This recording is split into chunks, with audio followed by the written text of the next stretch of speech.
Olá, tudo bem? Bem-vindo ao meu programa de domingo aqui no 247. Hoje eu estou com um convidado especial, o Dr. Fábio de Sá Silva, professor do University of Oklahoma. Oklahoma, o estado onde recentemente teve uma decisão histórica do Supremo Federal favorecendo os tribos indígenas. Mas hoje a gente também vai falar sobre assuntos muito importantes relacionados à queda dos Estados Unidos e ao desastre da presidência do Donald Trump.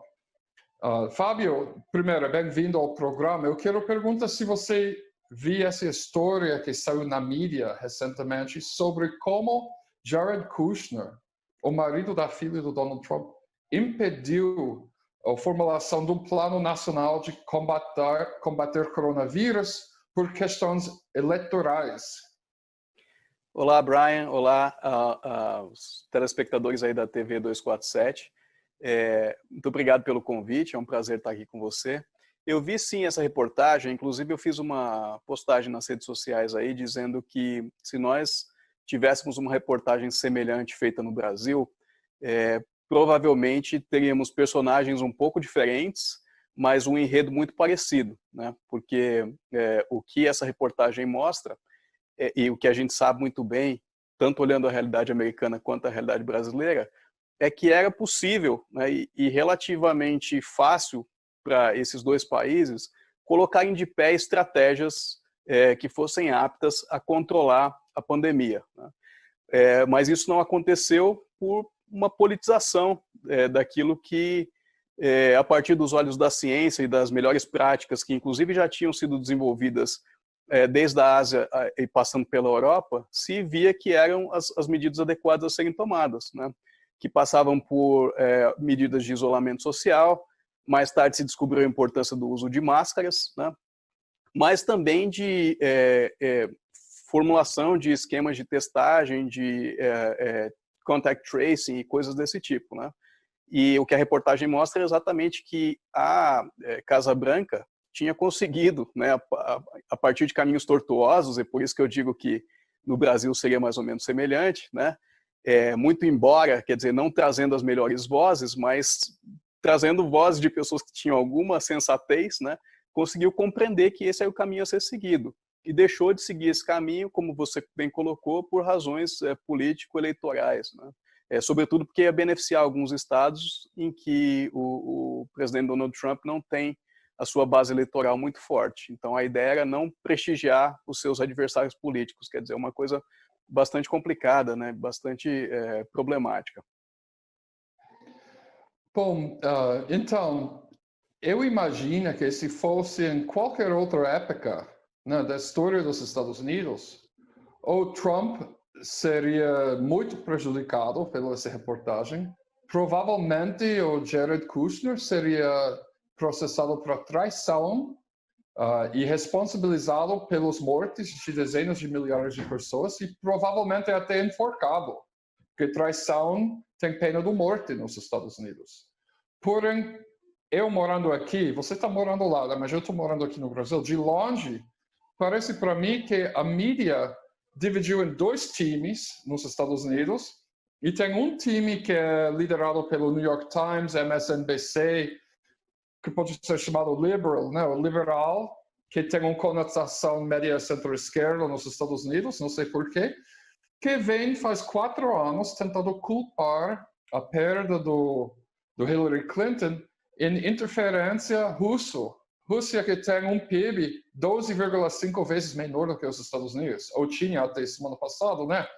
E no outro lado tem um grupo liderado pelo Fox News, com Breitbart, que tem parceria, parece, com os Bolsonaros, e os reacionários à direita, que ficam insistindo que tudo que esse outro lado fala é mentira, é fake news. E então eu não sei se vai ter repercussões dessa história agora. Qual é a sua opinião sobre isso? Você que mora lá, que está mais dentro dessa história do que eu. E não só dentro da história, mas também vivendo essa história desde um lugar, né, que onde a política é bastante conservadora e um estado onde há uma predominância dos republicanos, né? Eu tenho visto, quando eu saio às vezes, a rua aqui para pegar uma compra, alguma coisa assim, a gente vê movimento anti-máscara nas ruas, né? Pessoas recolhendo assinaturas para fazer o impeachment ou o recall, né? Da prefeita aqui da cidade, porque a cidade passou um decreto obrigando as pessoas a usar máscara, né? Então, realmente, nas ruas aqui a gente sente essa divisão. E eu acho que essa divisão, muito embora eu acho que você coloque ela nos termos corretos, né? Me parece que a capacidade da Fox News de realmente, né, penetrar o tecido social de uma maneira mais efetiva é bastante maior do que desse outro lado da mídia liberal, né? O que diz um pouco sobre a crise das mídias tradicionais. Eu acho que essas pessoas não leem o New York Times, né, não leem esses veículos, mas são muito mais fáceis de serem sensibilizadas a partir da linguagem, né, dos produtos e das estratégias de disseminação de informação que esses outros veículos aí, liderados pela Fox News e Breitbart, conseguem desenvolver ou conseguiram desenvolver. E acho que isso também é um paralelo interessante aí no Brasil. Tá? Acho que no Brasil, enfim, me parece muito evidente que, e a gente pode discutir isso também um pouco mais adiante, né? Até onde é possível levar isso, porque eu acho que o Trump está vivendo uma crise, né? Representada aí pelos índices de popularidade e pelas intenções de voto. Me parece que também chegou a um limite até onde se pode ir, né, com essas estratégias.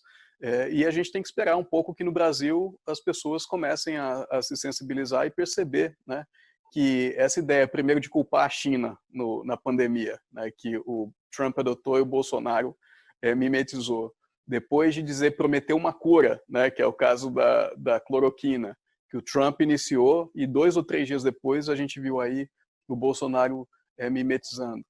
Essa estratégia chega um momento em que as pessoas começam a olhar para o lado e perceber que não, peraí, não deve ser assim, né? Porque a pandemia continua, as escolas agora e universidades, né, estão se debatendo sobre a questão de reabrir ou não, dado o retorno das contaminações, né? E isso começa, então, aqui nos Estados Unidos, pelo menos, a se refletir numa queda de popularidade de intenções de votos do Trump, que potencialmente podem levá-lo a uma derrota eleitoral em novembro, né?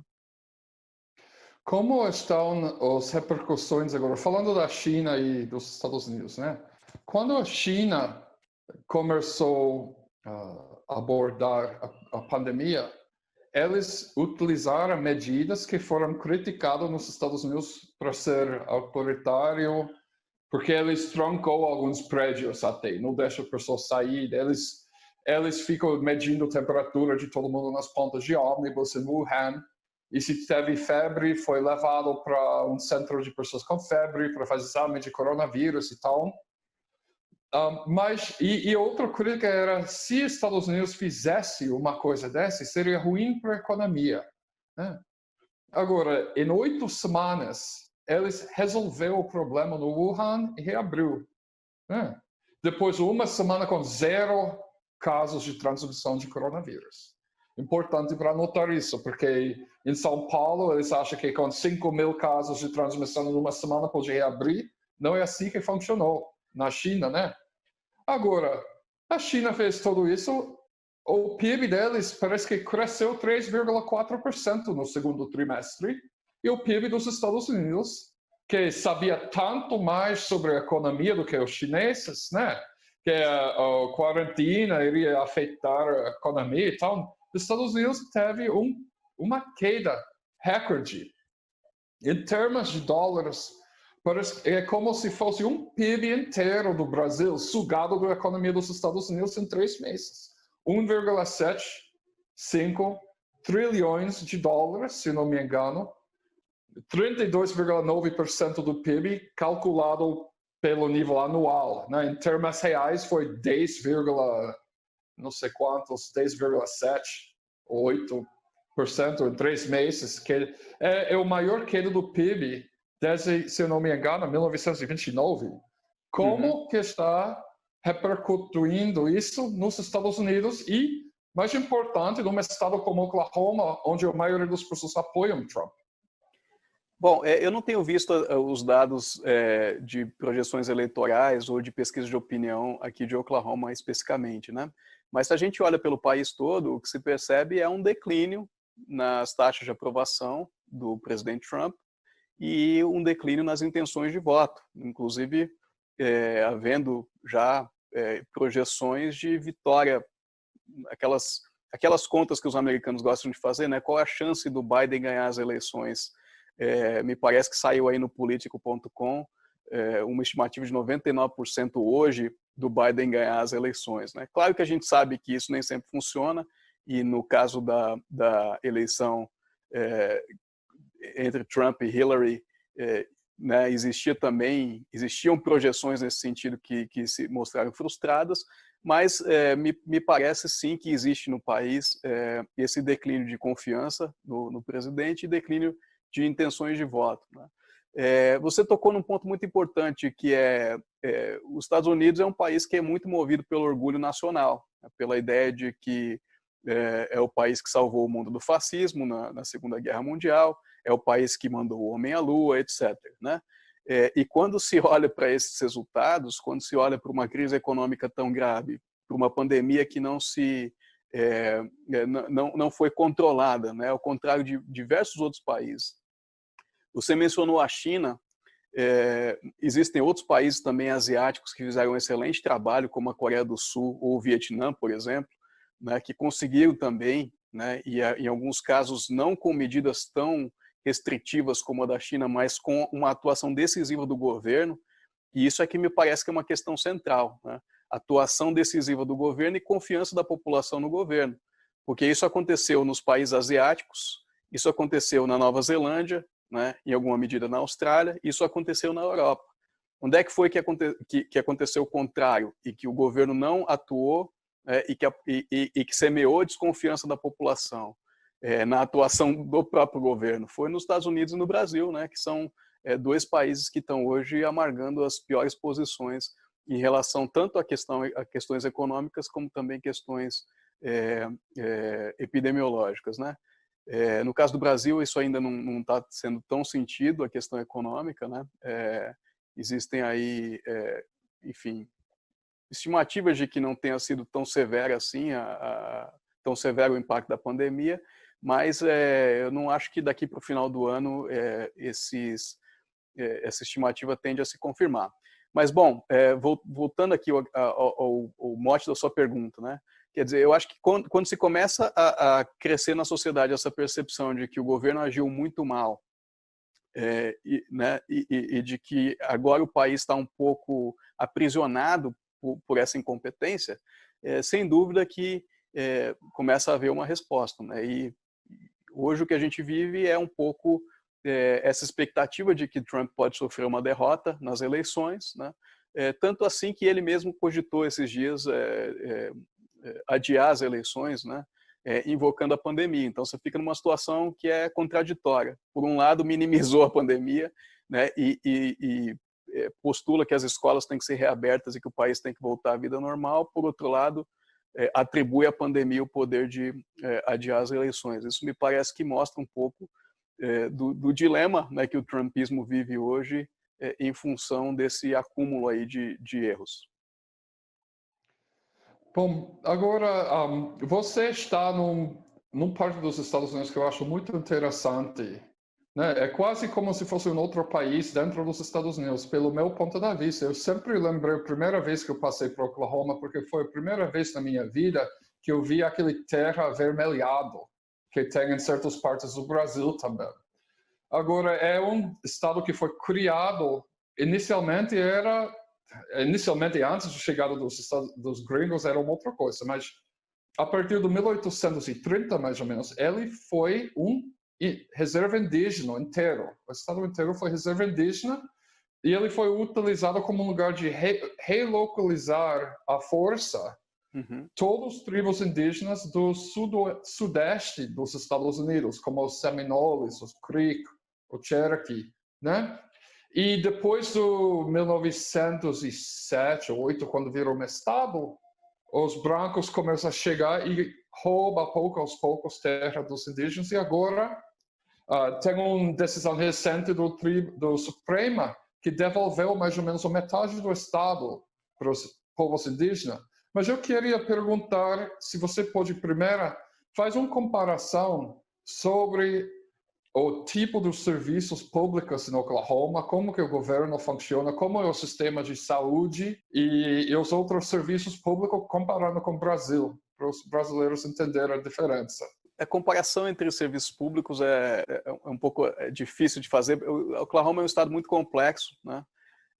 Embora seja um estado que não é tão grande geograficamente, ele está localizado bem no centro dos Estados Unidos, então ele pega um pouco aí de um clima do sul, né, próximo do Texas, onde é mais calor, mas também pega, né, um pouco para o oeste, uma região mais seca. É um lugar muito complexo, mas também muito rural, né? Isso é uma questão bastante importante para se pensar como é um estado como esse. Cidades muito pequenas, cidade de 2.000 pessoas, cidade de 1.000 pessoas. Às vezes a gente encontra um aluno em sala de aula que vem de uma cidade de 1.000 pessoas, né? Acho que é até muito difícil para o padrão de urbanização brasileiro, por exemplo, né? Em que a gente considera que uma cidade pequena é uma cidade que tem 20.000 pessoas, 10.000 pessoas, né? Pensar que pode ter uma cidade de 1.000 pessoas, enfim, as pessoas têm ali uma vida, né?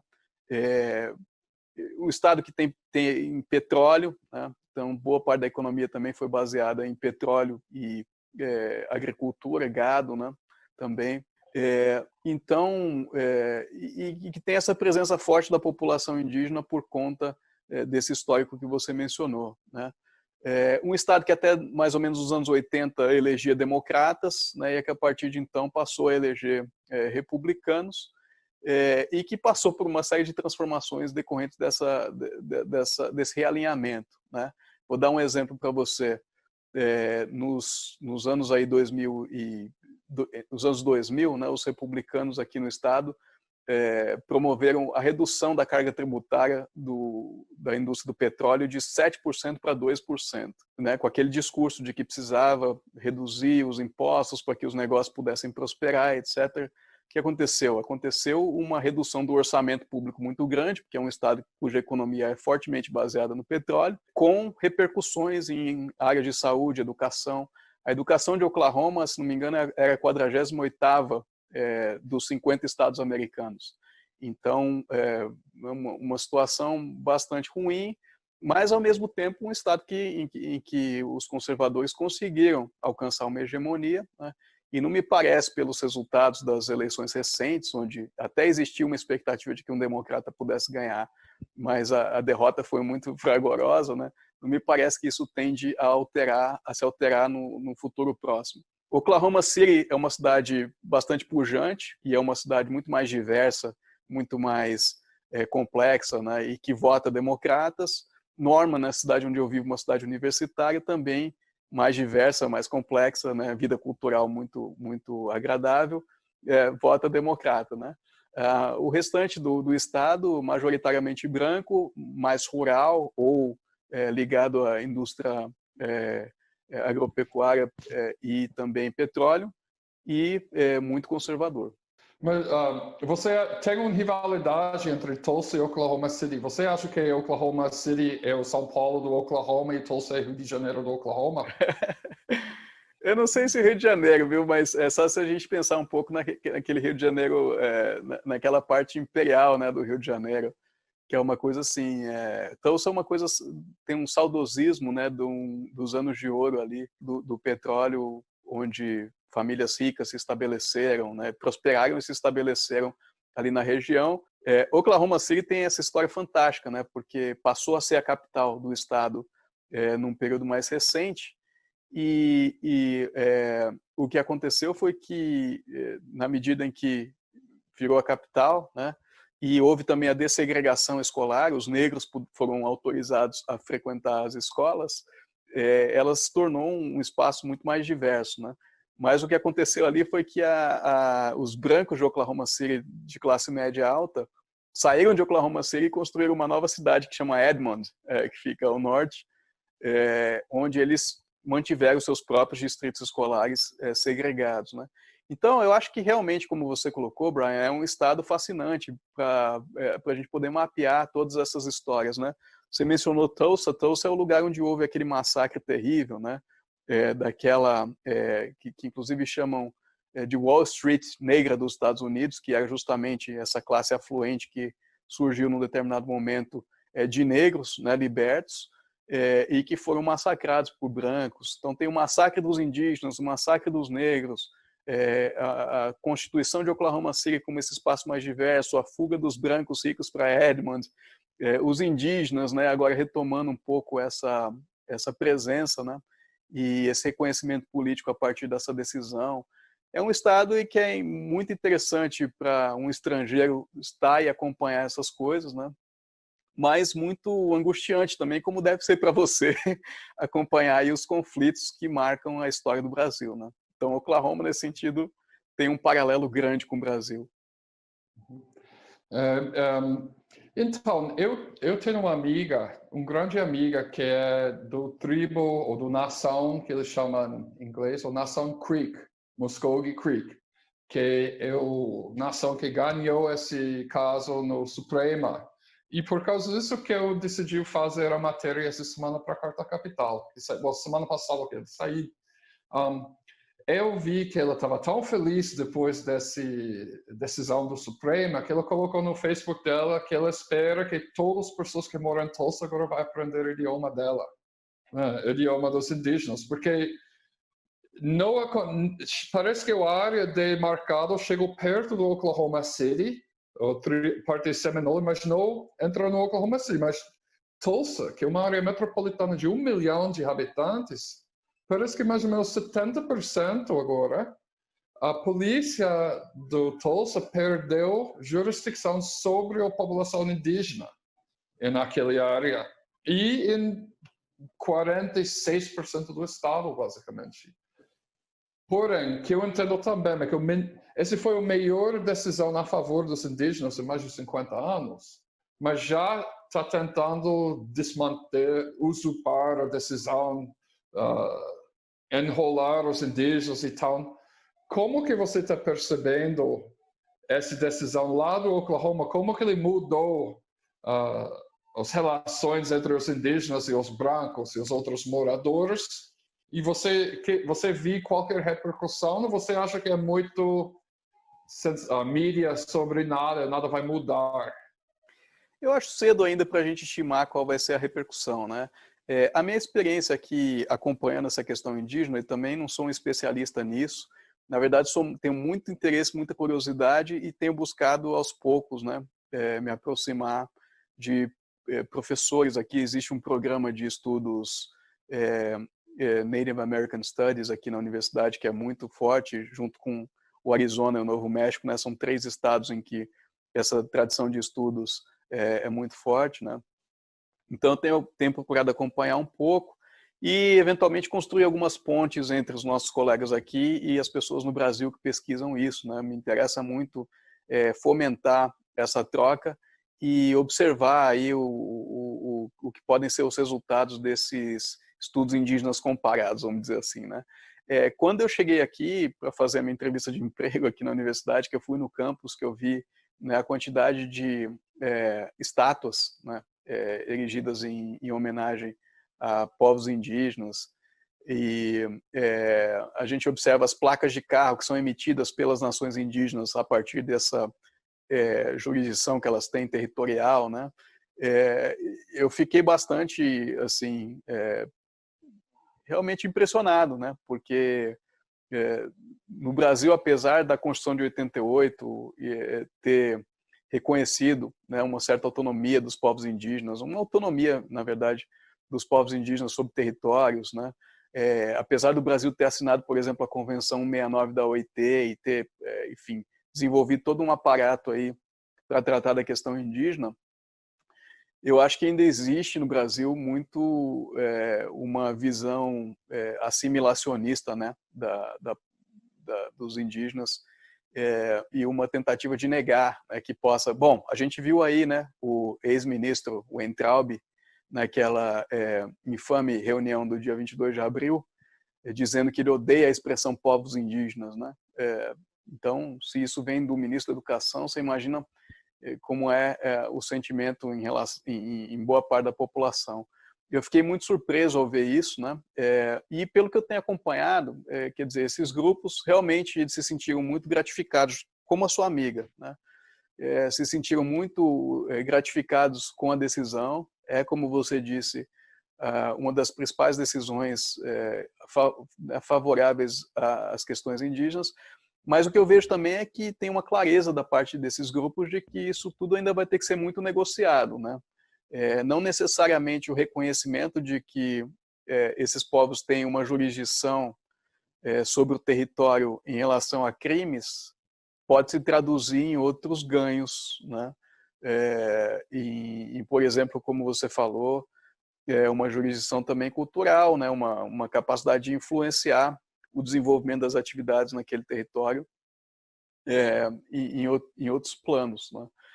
Mas eu acho que ele tem que prestar bastante atenção e acompanhar realmente com seriedade o que vai acontecer e aprender com isso também, né? Porque eu acho que o movimento indígena brasileiro também acaba sendo beneficiado por uma decisão como essa, né? Acho que isso fortalece um pouco essa luta que os povos indígenas aí no país vêm travando pelo reconhecimento da sua autonomia em relação a territórios e da sua própria existência enquanto unidades, né,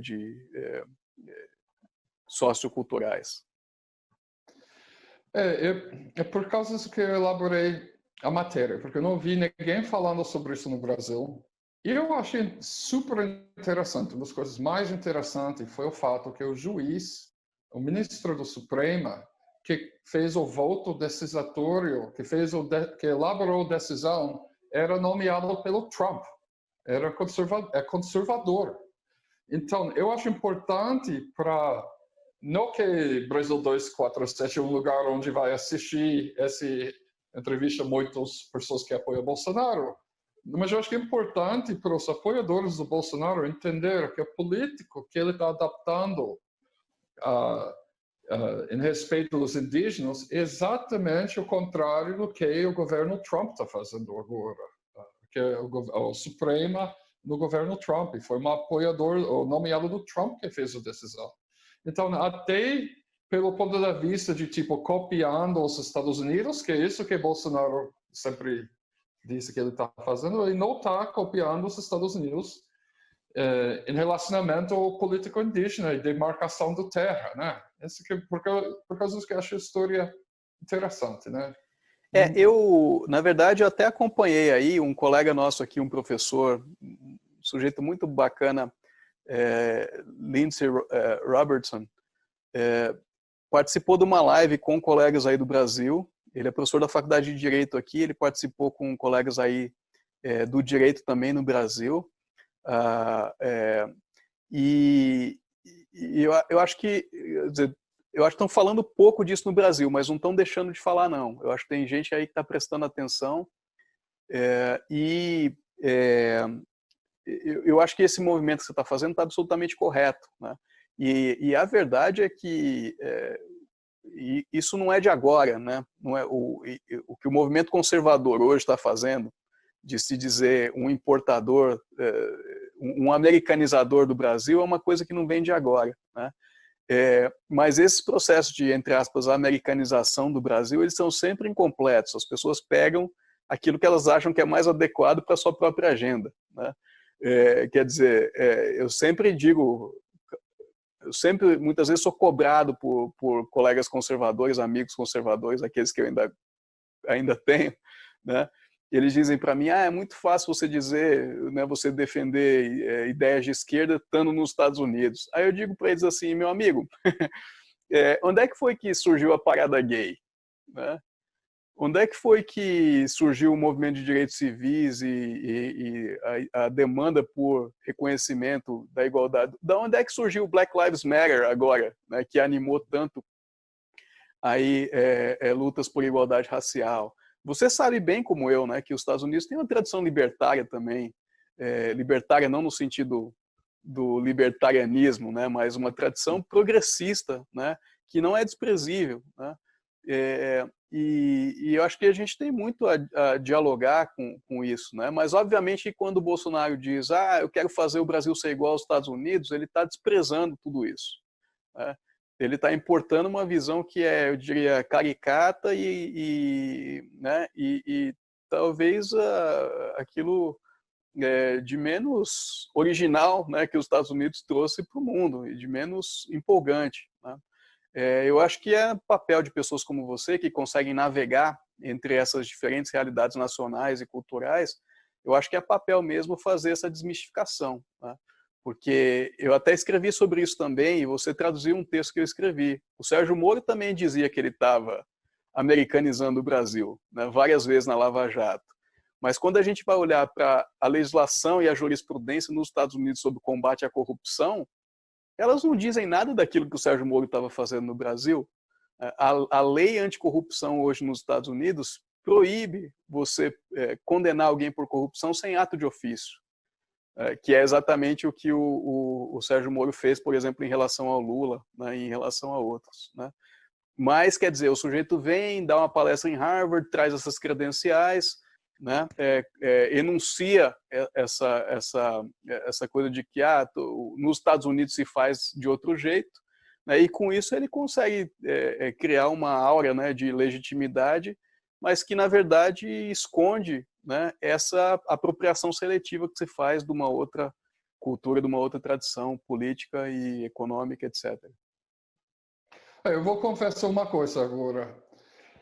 Eu realmente gosto e tenho orgulho estou do Chicago, a cidade onde aconteceu a primeira dia do maio, né? E tem uma longa história de sindicalismo.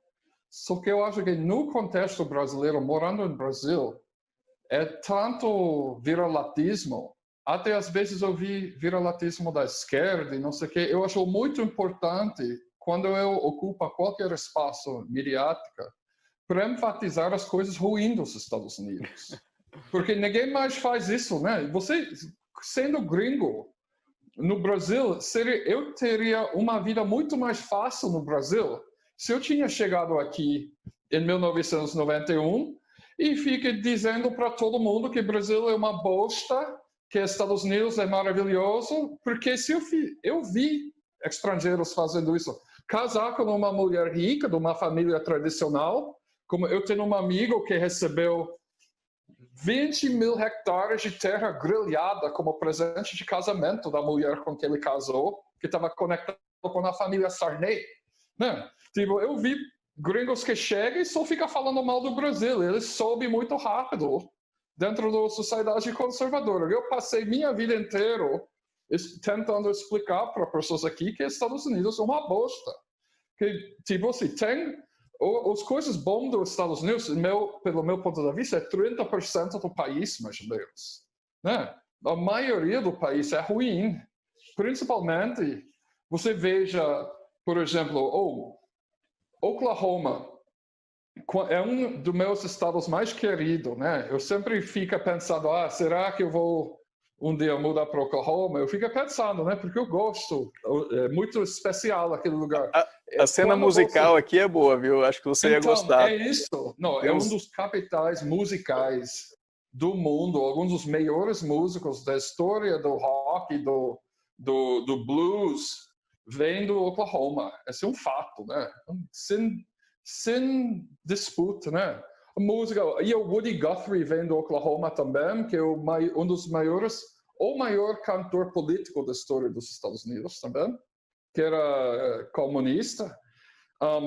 Mas então, eu estava pensando, quando o Bolsonaro foi eleito, pensando, será que vai ficar tão ruim aqui no Brasil que eu vou precisar voltar para o meu país? Eu comecei a pesquisar salário do professor no sede público no Oklahoma. Eu fui chocado porque, na época, antes dessa desvalorização total, os professores em Maranhão parece que estavam ganhando mais do que no Oklahoma. E tem uma paridade de compras brutal entre os dois países. Uhum. Seria mais ou menos $1 vale 5... Não, como assim? Se você está ganhando tipo R$4.000 no Brasil, seria como ganhar $4.000 por mês nos Estados Unidos, mais ou menos. Então, o fato que os salários eram nivelados entre Oklahoma e Maranhão era ridículo. Eu não entendo como eles têm qualquer qualidade de ensino lá. Eu acho que o salário inicial para professor no sede público no Oklahoma é $18.000, $20.000 por ano. Por ano, É exato. nada, $6.500 por mês, com essa desvalorização total do real. Lá não dá para fazer nada com isso. Houve muita perda, inclusive, de professores aqui do estado de Oklahoma para o Texas ou para estados vizinhos, né? Porque estavam pagando mais. Eu até, na época, divulguei essa reportagem, se não me engano foi do New York Times, mas teve alguns distritos no estado de Oklahoma que fizeram uma negociação com os professores e eles passaram a ter aulas 4 vezes por semana apenas. Tá? Era uma forma de dar uma compensação, como eles não podiam aumentar, não tinham condições de aumentar o salário do professor, então eles negociaram de deixar o professor trabalhar menos. Então o professor dava aula por 4 dias na semana. Eu não sei como é que as famílias administravam o 5º dia em que a criança tinha que ficar em casa, e obviamente que isso tem um impacto no aprendizado imenso, né? Quer dizer, você está tirando 20% da educação das crianças do estado porque você não consegue pagar um salário competitivo. Você acha que tem um relacionamento entre o salário dos professores no Oklahoma e o fato que a maioria da população apoiou Trump nas últimas eleições? Eu acho que boa essa sua pergunta, porque eu acho que se a gente for pensar assim, uma das linhas definidoras, eu acho, do que foi essa administração do Trump é beneficiar as grandes corporações, né? É uma espécie de uma plutocracia. Né?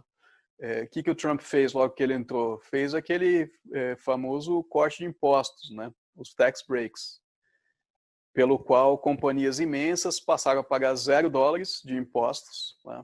E o discurso que ele vendeu para a população não, isso vai trazer os nossos empregos de volta. Essas empresas estão indo para a China, essas empresas estão fazendo um outsourcing, né, das suas plantas produtivas, sendo que muitas dessas empresas nem têm mais planta produtiva, né? Na verdade, elas importam e vendem. Mas o discurso era um pouco esse. E Oklahoma seguiu essa cartilha, né? Como eu te disse, reduziu drasticamente os impostos em cima daqueles produtos que eram os mais importantes na economia local, né? E as empresas de petróleo colocaram esse dinheiro no bolso, obviamente que não geraram esses empregos que as pessoas estavam esperando, né? E os cofres públicos foram absolutamente achatados e os governos não têm dinheiro para investir em educação, essa é a verdade. Qual é a forma de voltar a investir em educação em Oklahoma? É aumentar imposto, coisa que muito dificilmente os governadores republicanos vão fazer, né? David Boren, que era o presidente aqui da Universidade da OU, pouco antes dele sair, ele tentou iniciar uma campanha no estado para que se criasse um imposto para a educação, exclusivamente para financiar a educação. Acho que era uma coisa que chamava dollar tax, alguma coisa assim.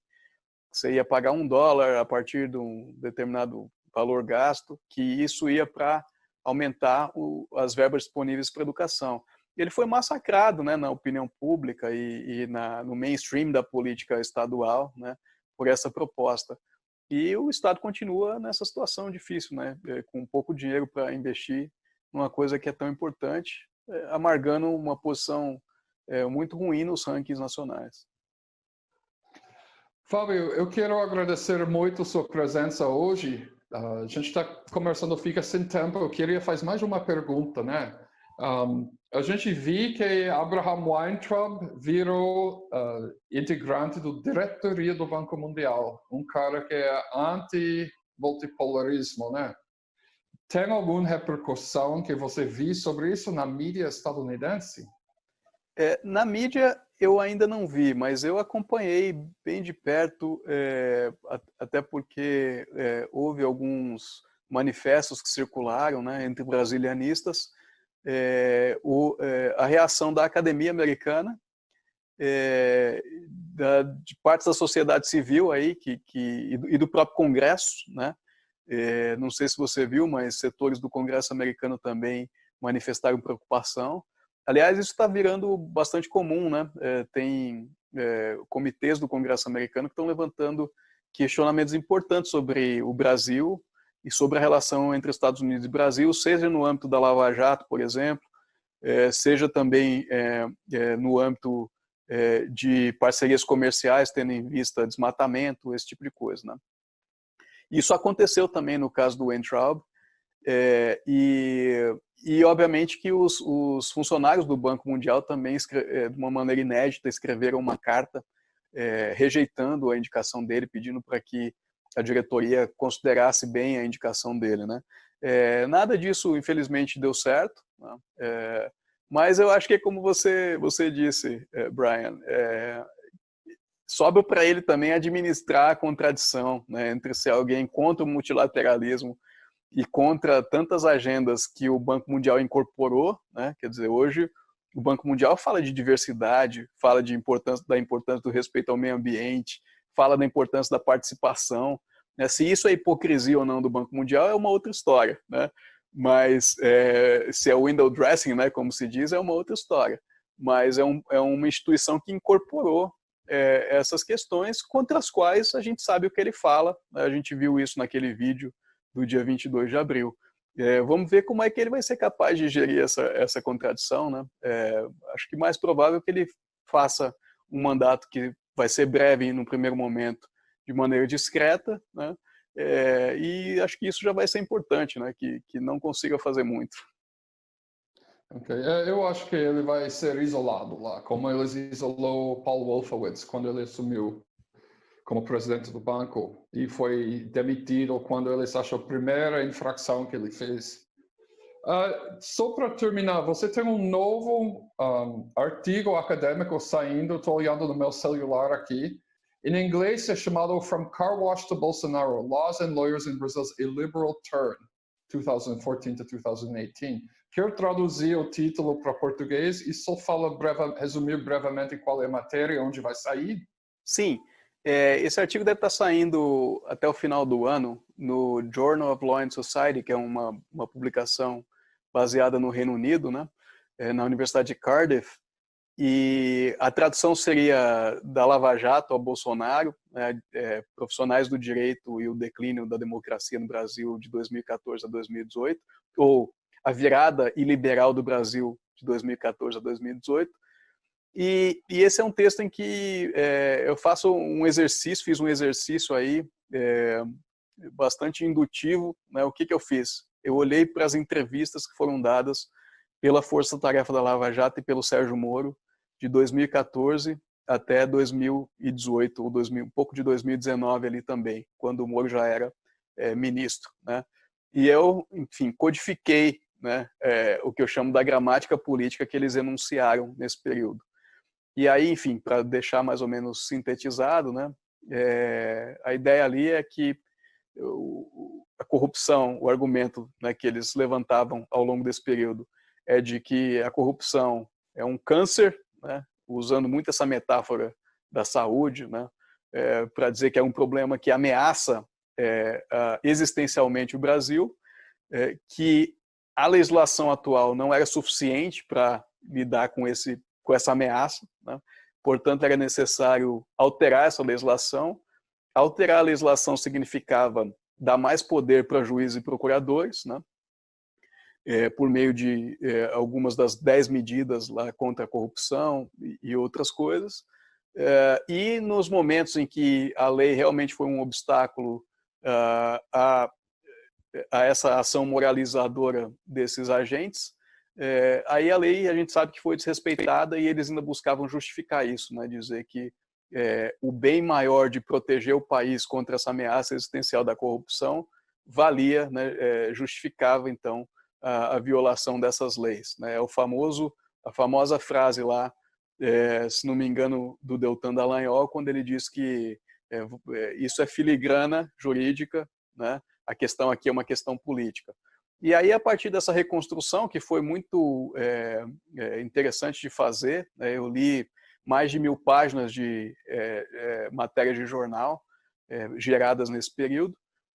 O que eu argumento é que a Lava Jato, na verdade, instituiu um pouco dessa ideia do bolsonarismo, né, de que dessa gramática aí do bolsonarismo, que não é uma gramática liberal, né, e não se trata aí de você agir de acordo com as leis e no limite do que a lei te permite, mas a ideia é, se existe algo que justifica quebrar as leis, então a gente quebra, né? Então é um pouco isso. Obrigado aí pela propaganda, e quando esse artigo estiver disponível, eu gostaria muito de receber comentários aí da sua audiência. Ok. Quando ele sair, eu vou compartilhar aqui. Então, Fábio, muito obrigado. Um abraço para você e obrigado para vocês, telespectadores. Tenham uma boa tarde para todos de vocês. Quer falar mais uma coisa? Só deixar um abraço mesmo e dizer que também sou um dos fãs do seu programa.